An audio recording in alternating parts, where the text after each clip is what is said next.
안녕하세요. 사연을 시작하기에 앞서 구독과 좋아요 부탁드려요. 감사합니다.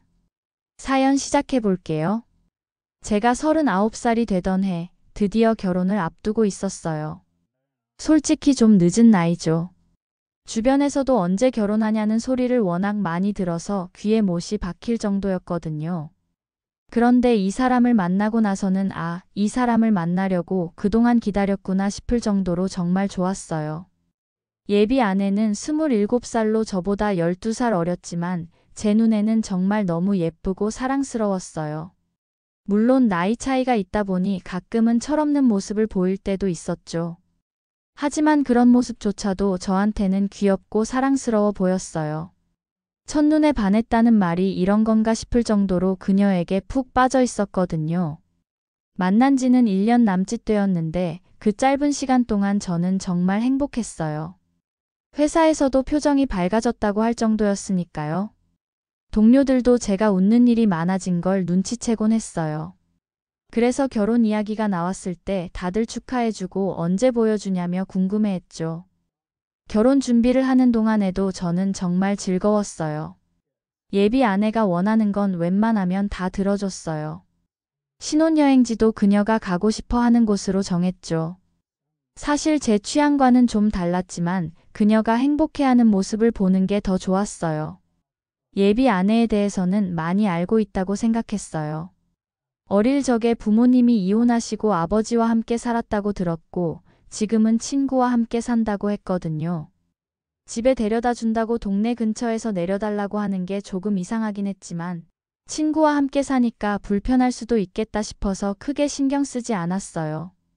결혼 준비 과정에서도 예비 아내는 정말 적극적이었어요. 식장 계약부터 드레스, 신혼여행 예약까지 모든 걸 직접 고르고 계약도 직접 했거든요. 저는 그냥 계약금이나 예약금만 대신 내주면 되니까 편하다고 생각했어요.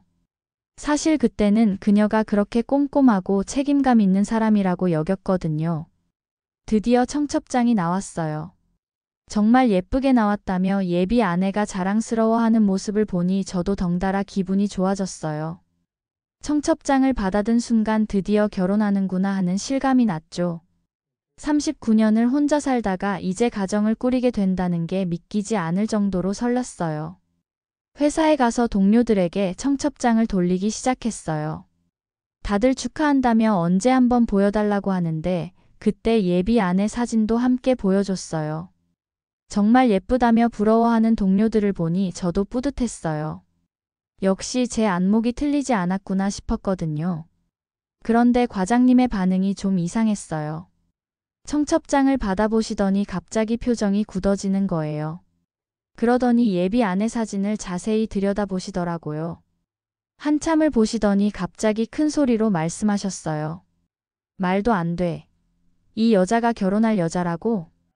그 목소리가 너무 커서 사무실에 있던 다른 동료들도 다 쳐다볼 정도였어요. 저는 무슨 일인지 몰라서 당황스러웠죠. 과장님은 계속 고개를 저으시면서 믿을 수 없다는 표정을 짓고 계셨어요. 과장님, 무슨 일이세요? 혹시 제 예비 아내를 아시는 건가요? 김 과장님은 한참 동안 말씀을 하지 않으시더니 갑자기 손이 떨리기 시작하셨어요. 그러시더니 종이 한 장을 찢어서 뭔가를 적기 시작하셨어요. 이 주소로. 오늘 일찍 퇴근해서 한번 가봐. 주소를 적은 쪽지를 건네주시면서 하신 말씀이었어요. 저는 영문을 모르겠어서 왜 이 주소에 가봐야 하는지 물어봤지만 과장님은 그냥 가보면 알 거라고만 하시더라고요. 표정이 너무 심각해서 더 이상 묻기가 어려웠어요.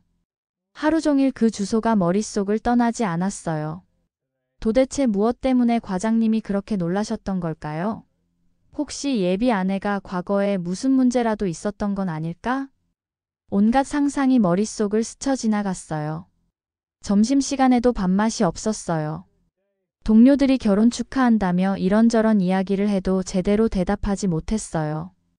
자꾸만 과장님의 그 놀란 표정이 떠오르더라고요. 오후에 일을 하면서도 집중이 안 됐어요.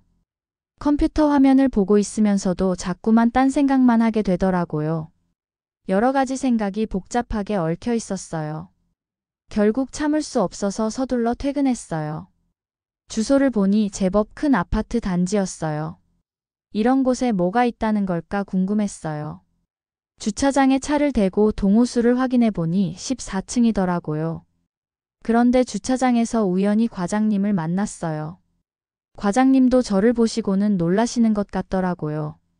알고 보니 이 아파트에 사신다고 하시더라고요. 과장님, 여기 사세요? 응. 강대리가 가봐야 할 곳은 우리 옆집이야. 과장님의 표정이 더욱 심각해졌어요. 그러시더니 제 어깨에 손을 올리시고는 이렇게 말씀하셨어요. 마음 단단히 먹고 가봐. 더 늦기 전에. 그 말을 들으니 정말 무서워졌어요. 도대체 무슨 일이길래 과장님이 그렇게 심각한 표정을 짓고 계시는 걸까요? 14층에 도착해서 과장님은 자신의 집으로 들어가셨어요. 들어가시기 전에 저를 한 번 더 보시더니 어깨를 툭툭 치고는 문을 닫으셨어요. 그 모습이 마치 힘내하는 것 같기도 하고 유감이다 하는 것 같기도 했어요. 저는 옆집 앞에 서서 한참을 망설였어요. 초인종을 누르기가 무서웠거든요. 혹시 정말 충격적인 일이 벌어지는 건 아닐까 싶어서요. 하지만 계속 이렇게 서 있을 수는 없잖아요. 용기를 내서 초인종을 눌렀어요. 그런데 정말 충격적인 광경이 펼쳐졌어요. 문이 열리는데 팬티 바람에 남자가 나타난 거예요. 상체는 완전히 벗고 있고 하체에는 트렁크만 입고 있더라고요. 그 남자가 누구냐고 묻는데 그 순간 뒤에서 익숙한 목소리가 들렸어요. 바로 제 예비 아내의 목소리였어요. 예비 아내가 그 남자 뒤로 보였는데 정말 기가 막혔어요. 그 남자의 것으로 보이는 반팔티를 입고 있었고 하체에는 남자용 트렁크를 반바지처럼 입고 있더라고요. 저를 보자마자 얼굴이 새하얘지면서 깜짝 놀라는 표정을 지었어요. 이게 무슨 상황이야? 네가 왜 여기 있는 거야? 저는 목소리가 떨리는 걸 느낄 수 있었어요. 머릿속이 하얘지면서 아무 생각이 안 났거든요. 이런 상황을 상상해 본 적이 한 번도 없었어요. 그 남자는 저를 위아래로 훑어보더니 이렇게 말했어요. 아, 내가 만난다는 남자가 이 남자야? 그러고는 그냥 안으로 들어가 버렸어요. 마치 자신의 집인 것처럼 자연스럽게 말이에요. 그 모습을 보니 이 상황이 얼마나 심각한지 깨달을 수 있었어요. 예비 아내는 당황한 표정으로 저를 보면서 자기가 다 설명하겠다고 했어요. 하지만 제가 볼 때는 더 이상 설명이 필요 없을 것 같더라고요. 상황이 너무 명백했거든요. 예비 아내가 저를 집 안으로 불렀어요. 저는 정말 들어가고 싶지 않았지만 그래도 정확한 이야기는 들어야겠다 싶어서 따라 들어갔어요. 집 안은 정말 남녀가 함께 살고 있다는 게 한눈에 보였어요.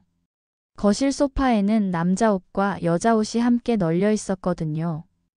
예비 아내는 저를 소파에 앉히고는 이야기를 시작했어요. 기가 찰 정도로 황당한 이야기였어요. 친구랑 같이 산다고 하던 예비 아내는 사실 그 남자와 동거를 하고 있었던 거예요. 그것도 무려 4년 동안이나 사귄 남자친구와 말이에요. 저랑은 겨우 1년 남짓 만났는데 말이죠. 정말 헤어진 게 맞아. 하지만 당장 갈 곳이 없어서 같이 지내고 있는 거야. 곧 나갈 거고 그냥 룸메이트 같은 관계야. 예비 아내의 설명이었어요. 하지만 제가 본 둘의 모습은 그냥 룸메이트 같지 않았어요. 남자는 거의 벗고 있었고 예비 아내는 그 남자 옷을 입고 있었잖아요. 저는 정말 이해가 안 됐어요. 요즘 젊은 사람들은 이런 게 가능한 건가요? 헤어진 남자친구와 동거를 계속하면서 다른 남자와 결혼 준비를 하는 게 말이 되나요? 그럼 그동안 집에 데려다 준다고 해도 근처에서 내려달라고 한 게 이것 때문이었어? 응. 미안해. 말하기가 좀 애매했어. 어떻게 4년을 사귄 남자랑 헤어지고도 같이 살 수 있는 거야? 나는 이해가 안 돼.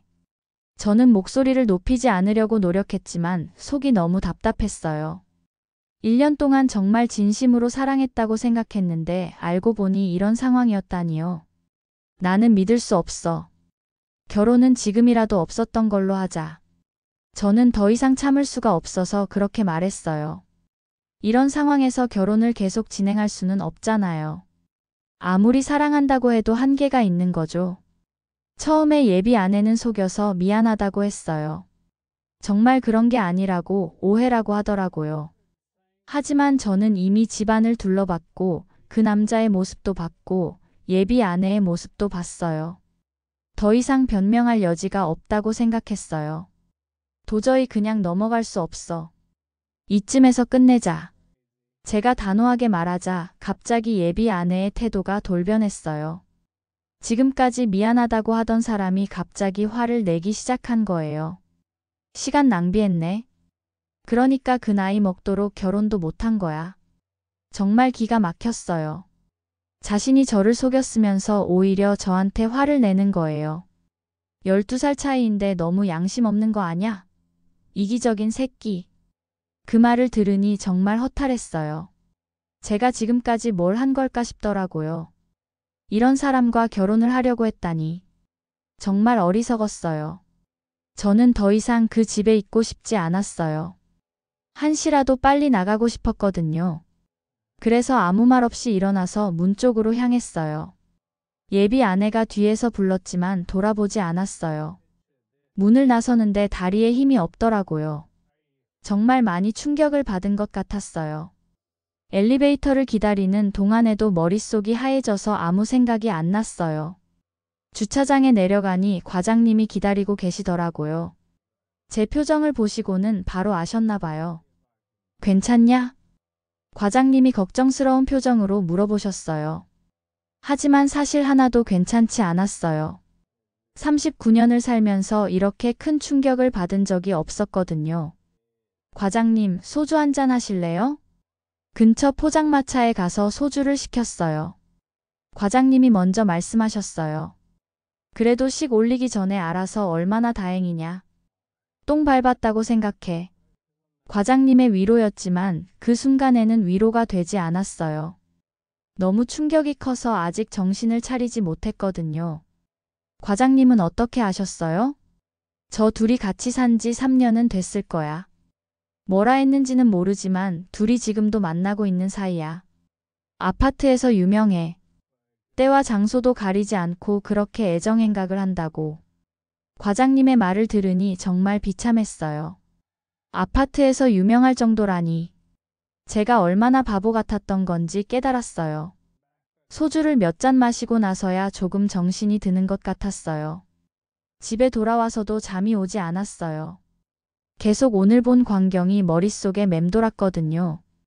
그 남자의 모습, 예비 아내의 모습, 그리고 나중에 돌변한 태도까지. 모든 게 악몽 같았어요. 다음 날 아침 정신을 차리고 해야 할 일들을 정리해 봤어요. 일단 결혼식은 취소해야 했고 그동안 준비했던 모든 것들을 정리해야 했어요. 회사에 가서 과장님께 인사드리고 식장부터 연락하기 시작했어요. 다행히 예비 아내 명의로 계약한 것들이 대부분이어서 제가 직접 취소할 필요는 없었어요. 다만 제가 낸 계약금들에 대해서는 반환을 요구했죠. 드레스샵, 신혼여행사, 식장. 하나하나 연락해서 상황을 설명하고 계약 취소를 요청했어요.